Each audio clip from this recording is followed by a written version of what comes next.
Okay, Act 8, Guadalupe, welcome. We have to first walk to town. That's going to be a little bit of a hike. The Sarn Ramparts is a nothing instance, so shouldn't be any events going on here.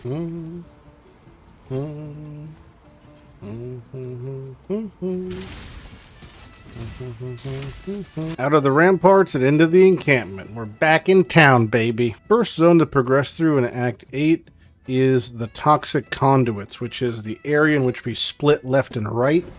But first we have to go kill Dodri. It's going to be a pretty chaos-filled area, but we're chaos-capped already, so we're just fucking chilling. This is the one unique mob in the zone. This pack of zombies that become one big zombie. Doesn't do anything, though. It does like an earthquake. It's just not lethal. Man, an Envy Zealotry. Cruel Mistress in the Acts. I seem to just keep finding the ideal mercs. +2 sockets. Come on, baby. Nothing. On to the second zone, Dodri's Cesspool. Wow. Okay. Those are pretty good. 30 movement speed, 90 life, double res, room for res, mana. Yeah, I think we'll take those boots, huh? Alright, here's the loose grate. Enter the cauldron, and now we're in Dodri's area for the fight. This fight has a mechanic revolving around hitting this lever to change what she's empowered by of these different elemental types. You could kind of just ignore them if you have decent damage, but if you really get super spooked, you could hit the valve. If typically you kill her before anything even happens, though. Alright, here's the waypoint, here's the recipe. Now this is a matter of if you go left or right. It's kind of preference. I prefer left first, so I'm going to do that. But first, we're going to swap these boots out. Alright, we got new boots. We're walking in style. Toxic Conduits, we're going to head left from the cesspool because we want to do the promenade first. And the promenade has a secret in it, but it's a secret we can't access until we get to Lunaris and Solaris areas. So put that little feather in your cap and remember it for later, because Guadalupe has got something to show you. Holy ring. It's a lot of life. Uh-oh. Whoa, 2000 latency spike in hardcore. That's no bueno. Whoa, ghosted unique mob over there. That's also no bueno. Path of Exile lagging does not make me feel muy bonita. Out of the promenade and into the bathhouse. It's time to get wet. I'm gonna grab a waypoint, and this zone contains a couple things of interest. There is a quest, but also a lab trial. And then we have two different splits where we get to pick if we want to go left or right. Here's the first quest point. It is Titicus, Hector himself, shield-charging warrior who's going to get pretty much obliterated, raiding his tomb to grab his Wings of Vastiri. We have the first of the Merc Lab trials coming up here. This is the fire one, which does literally nothing because we have life regen and cap res. Much like the crematorium in Act 3, if you're even remotely prepared, it's just does nothing. Crafting recipe for flash duration, that's kind of nice. And here we are, lab trial for Merc, 1 out of 3 complete. So we're going to leave the bathhouse and head left to the High Gardens. This is an area where you can die. This area is filled with a mob type we call porcupines, so the same ones in Act 4 High Gardens, or Act 3. They explode on death for a large amount of physical damage, but the damage is typically distributed amongst, you know, many things or many targets depending on how the spikes roll. Sometimes you just get shotgunned and you just get hit hard. So we're hoping that doesn't happen here. But I still think I'm tanky enough to really eat most hits. I'd prefer not to get porcupined. You get a big pack of porkers on you and they pop and it could be kind of lethal. All right, porcupine area is done. Now we're into the pools of terror to fight Yugul, who's just an angry kind of dude.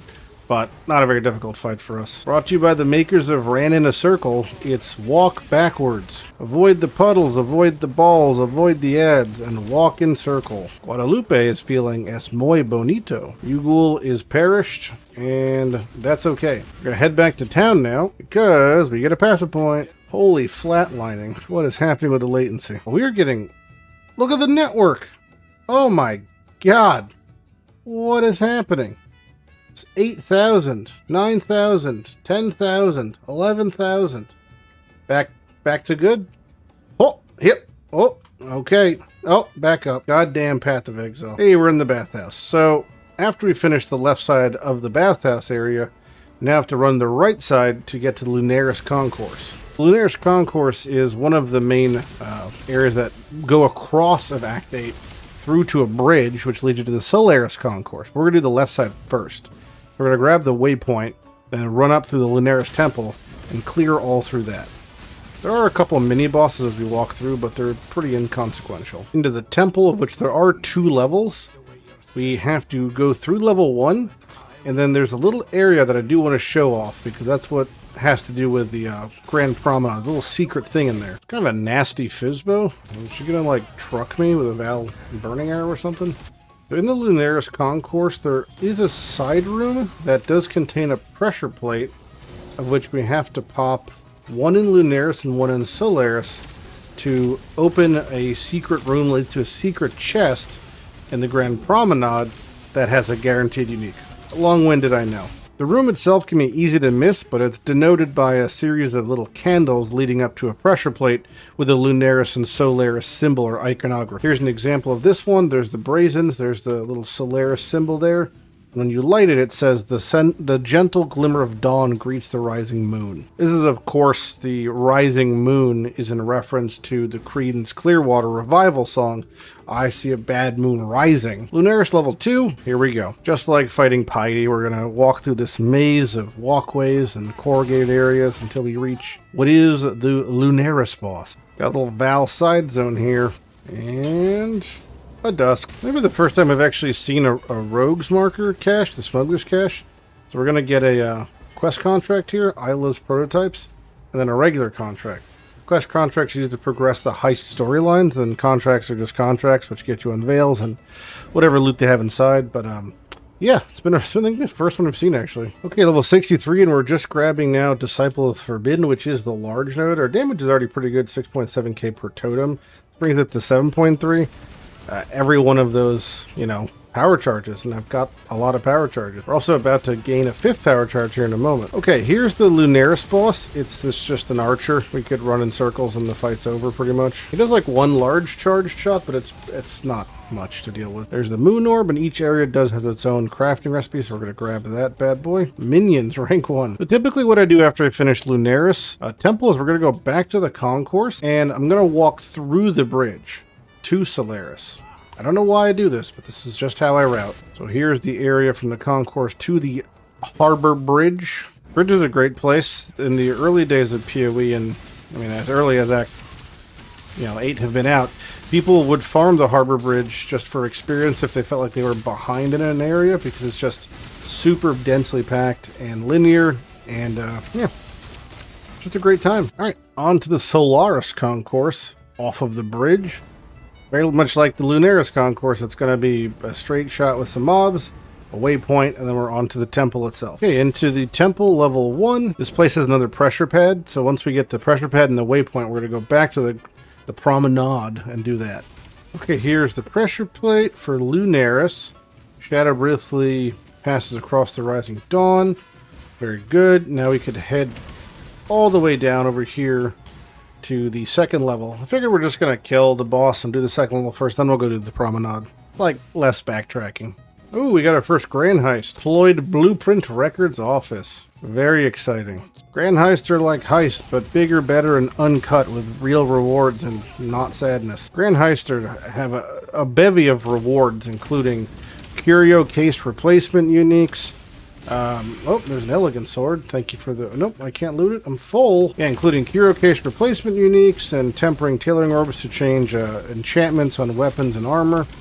And just smart rolled gear, which is typically just way better. We could squeak out a fucking one of those. That'd be pretty impressive. A lot of good things in Grand Heists.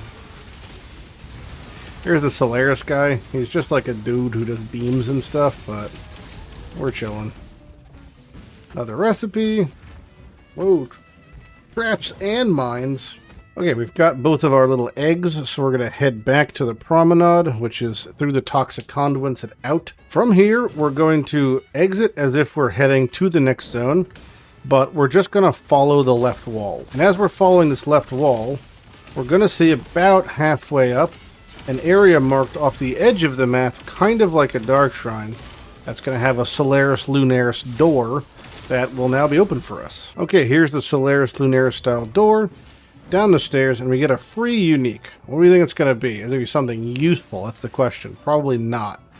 It's not. It's a Titicus spin, which is, I guess, kind of appropriate considering we're in Act 8 and we get to see Titicus. Maybe we'll test our luck while we're here and do a little Faustus gambling for body armors. Cop ourselves a 5-link. That's a nope. That's a nope. That's an almost. That's a nope. And that's a nope. Although this one is pretty nice rolls. Okay, to finish up Act 8, we're going to go back to the toxic conduits. Now we're going to reverse clear right. We've got 3 or 4 quests to do in this area, so we're just going to do them sequentially. We'll have a bunch of passives on the table before we head to Act 9, so let's grab those up. We are in the Key, or the Quay, depending on your nationality, you might pronounce it differently. Here's the sealed casket. It's the first of the quest items in the area. A hero unique. It's somewhere. It is there. It's an ice tomb. Ice tomb's a nice little leveling chest. Don't need any more, so I'll just take the alk scraps, but sure. Hey, our first map. Terrace. Amazing. We're making such progress. Go, Guadalupe, go. I have to defeat the zombies per Clarissa's command. And then fight Tolman. I don't think this is a place you could die, but I guess if you just stood still and you had, like, things detonate underneath you, because the zombie guy can do that, it's like possible to die, but you'd have to be, again, pretty much brain dead. Once she comes to life, you just start moving, and then chance of death becomes 0. Hey, look, he's alive. I'm moving. Chance of death 0. Talk to Clarissa. The rest of the key is just hugging the right wall, and you'll eventually get out. Leaving the key, we enter the grain gate. Quick little waypoint, and the trick to this area as you navigate through these empty storehouses is when progressing through and past areas, follow the corpses. The correct areas will always have a dead body in front of it. So if you just follow the corpses, you'll navigate your way out of here, no problem. We're here to kill some gemling soldiers. They're just some chill guys. 1, 2, 3, and here they are. And there they go. Okay, let's head back to town, hand in all of our quests, and then wrap up the act. Cheeky 2 passives, we're going to grab the heart and soul node. I think we're probably going to pick up the 3% damage per charge point, because that's a lot of free damage. Alright, now we're just going to head back to Lunaris Concourse. We're going to walk back to the bridge, and then get to the middle, because that's where the final boss fight of Act 8 is, the Slunaris. The Solaris Lunaris Slunaris double fight. Alright, here it is, the Sky Shrine. Go in the middle, put our 2 halves of the moon in, and we're going to knock out Solaris and Lunaris. Kind of a council fight, you have to alternate between them. The things to look out for is Solaris's little fucking javelin beam is super fucked damage-wise. And then Lunaris has a crescent kind of starfall. You just have to not run with it. This is one of those things where if you just be mindful, you shouldn't die to anything. There's one of them down with a little alleyway map. I like that. And down goes the second one with a unique drop. Whoa, little Springleaf action. They have a pretty good major pantheons for single target and AoE damage reduction. We're just going to stick with Soul of Aracali because damage over time kind of just scares me the most, I would say. But with that note, the Harbor Bridge is complete, Act 8 is complete, and we're on to the Blood Aqueducts of Act 9.